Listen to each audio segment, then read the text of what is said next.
శాస్త్రంలో చెప్పబడే మాట ఏమి అంటే, ఏదైనా గ్రంథాన్ని చదివేటప్పుడు, ఒక కావ్యాన్ని కానీ ఒక పురాణాన్ని కానీ చదివేటప్పుడు ఏ కాండ కానీ ఏ ఘట్టం కానీ ఏ సర్గ కానీ పారాయణ చెయ్యండి అని చెప్తారో అది విశేషమైనటువంటి ప్రాముఖ్యత కలిగినది అని గుర్తు. శ్రీరామాయణం చదవడం మొదలుపెట్టిన వారు బాలకాండతో ప్రారంభం చెయ్యకూడదు అని, సుందరకాండతో ప్రారంభం చెయ్యాలి. చేసి మళ్ళీ బాలకాండ దగ్గర నుంచి చదువుతారు. చదివితే సుందరకాండ చెప్పేశాం కదండి, లేకపోతే సుందరకాండ చదివేశాం కదండి ఇంతకు ముందే ప్రారంభంలో అని విడిచిపెట్టకూడదు. మళ్ళీ సుందరకాండ చదివి యుద్ధకాండకి వెళ్ళాలి. అంటే శ్రీరామాయణం చదవాలి అనుకున్న వాళ్ళు పారాయణగా చదివేటటువంటి కాండ సుందరకాండ. పారాయణ అంటే ఒకటి కన్నా ఎక్కువ మార్లు చదవబడుతుంది కాబట్టి. అంటే శ్రీరామాయణం చదివేటప్పుడే సుందరకాండని పారాయణ చేయించారు అంటే సుందరకాండకి ఉండేటటువంటి శక్తి ఏమిటో మనం అర్థం చేసుకోవచ్చు. సుందరకాండ అన్ని విధములా సుందరకాండే. అదిగో వెనకాతల ఆ శ్లోకాన్ని ఉంచారు. సుందరే సుందరో రామ సుందరే సుందరీ కథ, సుందరే సుందరీ సీత, సుందరే సుందరం వనం, సుందరే సుందరం కావ్యం, సుందరే సుందరం కపిహి, సుందరే సుందరం మంత్రం, సుందరే కిమ్న సుందరం. అందులో అన్నీ సౌందర్యమే, అంతా సుందరమే. శ్రీరామాయణంలో ఆ రావణాసురుని యొక్క అంతఃపుర వర్ణనము, అశోకవన వర్ణనము, ఆ తర్వాత ప్రమదావనము, ఇవన్నీ వింటుంటే అబ్బా ఎంత అద్భుతంగా ఉన్నాయిరా అనిపిస్తుంది. హనుమ యొక్క పరాక్రమం వింటే అద్భుతంగా ఉంటుంది. సీతమ్మ తల్లి యొక్క పాతివ్రత్యం వింటే అద్భుతంగా ఉంటుంది.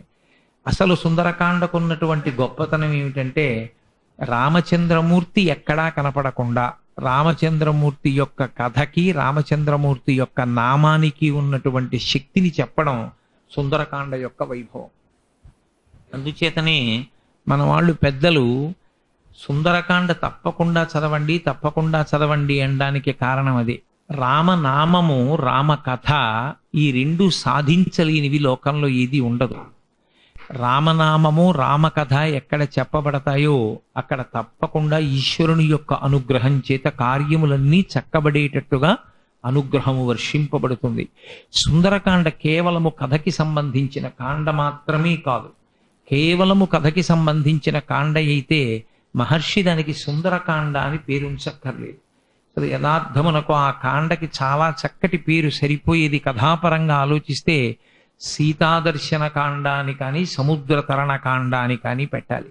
కానీ మహర్షి అటువంటి పేర్లు ఉంచలేదు. ఆయన సుందరకాండ అన్నారు. ఏమి సౌందర్యం ఉంది అందులో అంటే, అందులో ఉన్నటువంటి అత్యంత గొప్ప సౌందర్యం ఏది అంటే ఉపాసనా సౌందర్యమంతా అందులో వర్ణింపబడింది. లౌకికమైనటువంటి భోగములను అనుభవించడానికి పెద్ద ప్రజ్ఞ ఏం అక్కర్లేదు. ఒంట్లో ఓపిక ఉంటే రోడ్డు పక్క దొరికినటువంటి చెట్టు నుంచి రాలినటువంటి ఒక కాయ తిని పశువుల కోసం పెట్టిన కుండలో నీళ్లు తాగేసినా జీర్ణమైపోగలిగిన శక్తి ఉంటే పర్వాలేదు. కానీ ఈశ్వరుడు ఇంద్రియములనిచ్చి శక్తినిచ్చి పటుత్వమిచ్చి నువ్వు భోగములను అనుభవించడానికి కావలసినటువంటి సమస్తమైన పటుత్వమునిచ్చిన త్రోసిరాజని నువ్వు వీటన్నింటినీ ఈశ్వరపరం చెయ్యడానికి ప్రయత్నం చెయ్యగలిగితే ఆనాడు నువ్వు చాలా గొప్పవాడివి అని గుర్తు. అది ఉపాసన. అలా ఎవరుండగలరో వాడు సౌందర్యవంతుడు, వాడు సుందరుడు. అంతేకాని బాహ్యంలో ఏదో అంత పొడుగ్గా ఉండి అంత తెల్లగా ఉండి అంత అందంగా ఉండి అంతమందిని ఆకర్షించగలిగిన వాడు అందగాడు కాడు. ఆకర్షణ మోసం చెయ్యడానికి పనికొస్తుంది, ఆకర్షణ పాడైపోవడానికి పనికొస్తుంది. అందుకే లోకంలో ఒక ఉపమానం చెప్తూ ఉంటారు. వశీకరణ మంత్రము అని ఒక మంత్రం ఉంది నిజంగానే. ఆ వశీకరణ మంత్రమునకు ఉండే శక్తి ఏమిటంటే ఎదుటివారు తన వైపుకి ఆకర్షితులయ్యేటట్టుగా అది శక్తినిస్తుంది ఆ మంత్రాన్ని బాగా ఉపాసన చేసిన వాళ్ళకి. కానీ ఎవరు అటువంటి మంత్రాన్ని బాగా ఉపాసన చేస్తారో వాళ్లే చిట్ట చివరికి ఆ మంత్రంలో ఇరుక్కుంటారు. కారణం ఏమంటే మొట్టమొదట్లో బాగానే ఉంటుంది. 10 మంది 100 మంది 1000 మంది 10,000 మంది. ఆ తర్వాత ఇక వాడికి నించోడానికి కూర్చోడానికి వాడి ఉపాసన వాడు చేసుకోవడానికి ఖాళీ ఉండదు. లేనిపోని ఇబ్బందులన్నీ వచ్చి పడతాయి. కాబట్టి అదిగో అటువంటి ఆకర్షణలు కాదు, ఈశ్వరుణ్ణి చేరుకోవడానికి చేసేటటువంటి ప్రయత్నం ఏది ఉన్నదో ఈశ్వరుణ్ణి చేరుకోవడానికి చేసే ప్రయత్నంలో మీకు ఆదరణీయములుగా అనిపించిన కాదు అని ముందుకు వెళ్ళగలిగినటువంటి పటుత్వం ఏర్పడగలిగితే అటువంటి మహానుభావుడెవరో ఆయన సుందరాతి సుందరుడు. వానరుడిగా స్వామి హనుమ ఉన్నా ఆయన సుందరుడు. సుందరకాండలో దీని చేత సుందరుడు అంటే ఆయన రావణాంతఃపురంలో చూడని భోగం లేదు, ఆయనని ఆకర్షించనటువంటి విషయములు లేవు, కానీ ఆయన దీని చేత ఆకర్షణకు గురి కాలేదు.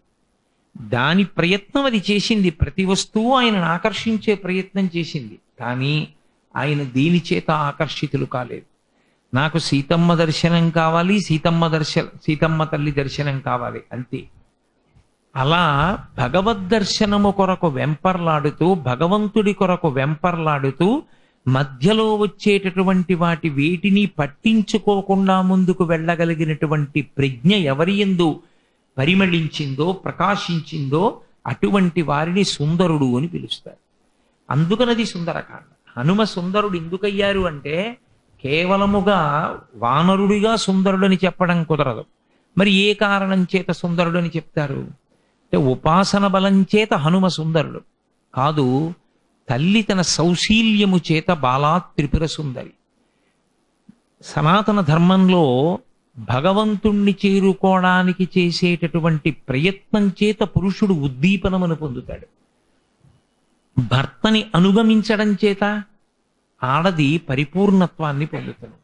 ఆడదానికి వేరు పూజ ఉన్నట్లుగా శాస్త్రాలలో మీకు ఎక్కడా కనపడదు. శ్రీరామాయణంలో సీతమ్మ తల్లి ఎన్ని పూజలు చేసింది, ఎన్ని వ్రతాలు చేసింది, ఎన్ని నోములు పట్టింది అని అడిగారు అనుకోండి, ఒక్కటే జవాబు చెప్పవలసి ఉంటుంది, భర్తని అనుగమించిందంతే. పాతివ్రత్యమే చాలా చాలా గొప్ప విషయం. పాతివ్రత్యమే గొప్ప భూషణము ఆడదానికి. సీతమ్మ తల్లి సుందరకాండలో పాతివ్రత్యము యొక్క మహాత్మ్యమేమిటో మనకి రుజువు చేసి చూపించింది. రామచంద్రమూర్తి సుందరాతి సుందరుడు. అసలు పుంసామోహన రూపాయ పుణ్య శ్లోకాయ మంగళం. లోకంలో స్త్రీని చూసి మోహించే పురుషులు ఉంటారు, పురుషుణ్ణి చూసి మోహించే స్త్రీలు ఉంటారు.